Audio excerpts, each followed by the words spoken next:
Hello everyone, કેમ છો? અમારી યુટ્યુબ ચેનલ અક્ષય પાત્ર કુકબુકમાં તમારું સ્વાગત છે. તો આજે આપણે મધુભાઈ ગોરધનભાઈની રાજકોટની જે પ્રખ્યાત ચટણી છે એ બનાવશું.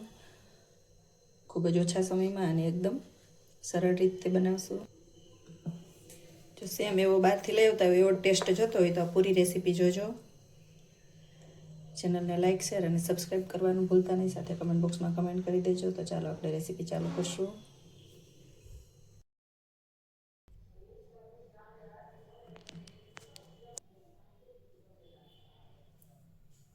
તો આજે આપણે બનાવશું રાજકોટની પ્રખ્યાત એવી લીલી ચટણી. જો તમે ખાતા હશો અને ટેસ્ટ પણ તમને ખૂબ જ પસંદ આવતો હશે, પણ એમ થતો હશે કે આ કેવી રીતે આપણે બનાવી. તો એના માટે આપણે શું સામગ્રી લઈ લીધી છે જોઈ લઈ. સિંગદાણા લઈ લીધા છે, મીઠો લીમડો, લીલા ધાણા દેશી લઈ લીધા છે, તીખી મરચી, આદું, લસણ ફોલેલું અને ફુદીનો. તો ચાલો આપણે રેસીપી ચાલુ કરશું. રેસીપી ચાલુ કરતાં પહેલાં હજી સુધી તમે ચેનલમાં નવા હોય તો ચેનલને લાઇક, શેર અને સબસ્ક્રાઈબ કરવાનું ભૂલતા નહીં. સાથે કમેન્ટ બોક્સમાં કમેન્ટ કરી દેજો મિત્રો. અને જો અમારી રેસીપી તમને પસંદ આવી જાય તો તમારા સગાવાલાને શેર કરી દેજો. તો ચાલો આપણે રેસીપી ચાલુ કરીએ. એકદમ ઇઝી છે અને તમને પરફેક્ટ રીતે આપણે શીખડાવશું. જો એના માટે આપણે ધાણા છે એને ડીટી લેવાના છે. જો આમાં તો તમે વધારે ડાખરા નાખો જાડા તો પણ ચાલે ચટણીમાં, તો કારણ કે એમાંય સુગંધ આવતી જ હોય.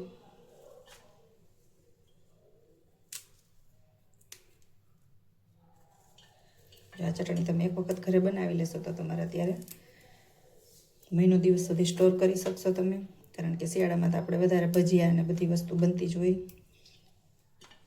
ખાસ કરીને ચિપ્સ કે બટેકાની વેફરમાં પણ તમે ખાઈ શકો. રોટલી સાથે પણ ખૂબ જ સરસ લાગશે.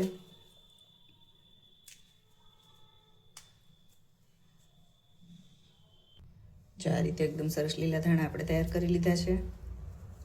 એ જ રીતે આપણે ફુદીનો પણ ડીટી લઈશું. ફુદીનો બહુ ઓછો જ નાખવાનો છે.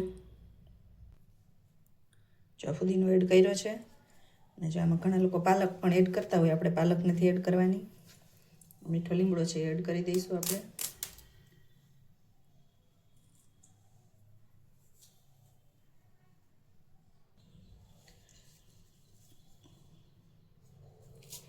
ધાણાના આ રીતે એકદમ મોટા જ આપણે સુધારી લેવાના છે.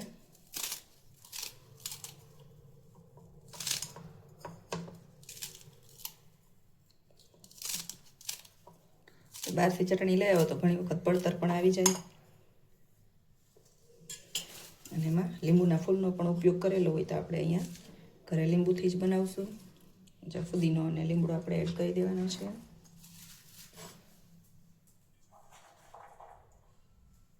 ફોલેલું લસણ, મરચી તીખી ને એક લીલું મરચું પણ લઈ લઈશું આપણે.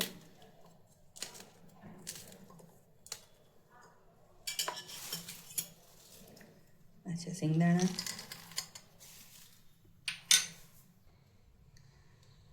આદું, લીંબુનો રસ એડ કરવાનો છે, કારણ કે આપણે લીંબુના રસથી જ ખાટું કરવાનું છે. લીંબુનું ફૂલ યુઝ નથી કરતા.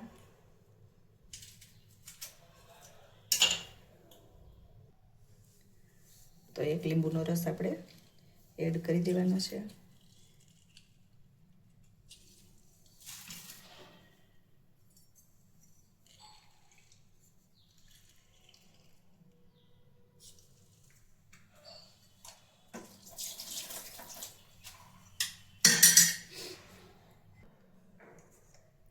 મીઠું સ્વાદ પ્રમાણે. પાણી એડ કરવાનું છે. પાણી બિલકુલ થોડું ઓછું કરવાનું, કારણ કે આપણે ઢીલી નથી કરવાની, સ્ટોર કરવી હોય એટલા માટે. અને બધું જ હવે આપણે એકદમ સરસ ઝીણું પીસી લઈશું. જો એક વખત આપણે પીસી લીધી છે, હજી આપણે બીજી વખત પીસશું એને. તો હવે આપણે જો કલર આનો આવો ને આવો જ રહેવા દેવો હોય તો આપણે આમાં કાં તો ગ્રીન કલર એડ કરવું પડશે અને અથવા તો હળદર એડ કરવી પડશે, કારણ કે લીલા ધાણા હોય અને ફુદીનો હોય એટલે શું થાય, જો હમણાં આપણી ચટણી હોય ને તો એ કાળી પડી જાય. એટલે આપણે કાંઈ પણ એક કલર એડ કરવો જ પડે, તો આપણે હળદર એડ કરશું, કારણ કે જે એકદમ હેલ્થ માટે પણ સારી છે. તો આપણે કલર અહીંયા એડ નથી કરતા, એની જગ્યાએ હળદર એડ કરી દઈશું.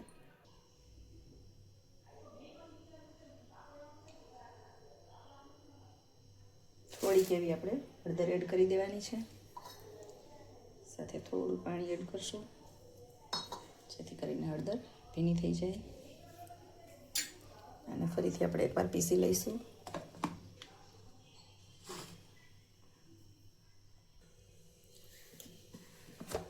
જો પીસીને તૈયાર કરી લીધી છે, એકદમ મસ્ત પીસાઈ ગઈ છે. અને લીલા ધાણાની અને લસણની ખૂબ જ સુગંધ આવે છે. જોઈને પણ એમ થઈ જાય કે ભજીયાના એકાદ બે ઘાણવા કરીને ખાઈ લો.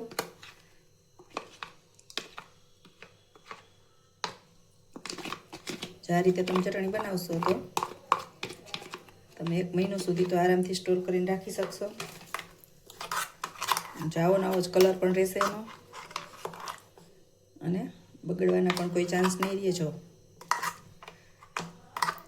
તો એકદમ આ આપણે રાજકોટની જે ચટણી પ્રખ્યાત છે મધુભાઈ ગોરધનભાઈ ચેવડાવાળાની, સેમ એવી જ બની છે, ટેસ્ટ પણ એવો જ છે. તો વેચાતી લેતા હોય તો આ રીતે બનાવજો, તમને બીજી વખત બનાવવાનું મન થશે. જો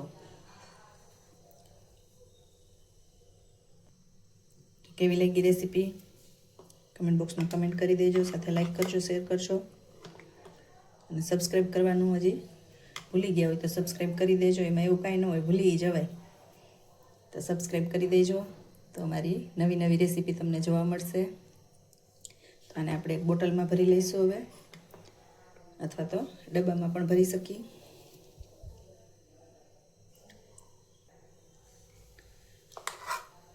આ રીતે એક ડબ્બો લઈ લીધો છે, તેમાં આપણે ભરી દઈશું, અને ફ્રીજમાં તમે સ્ટોર કરીને મહિનો દિવસ સુધી રાખી શકો.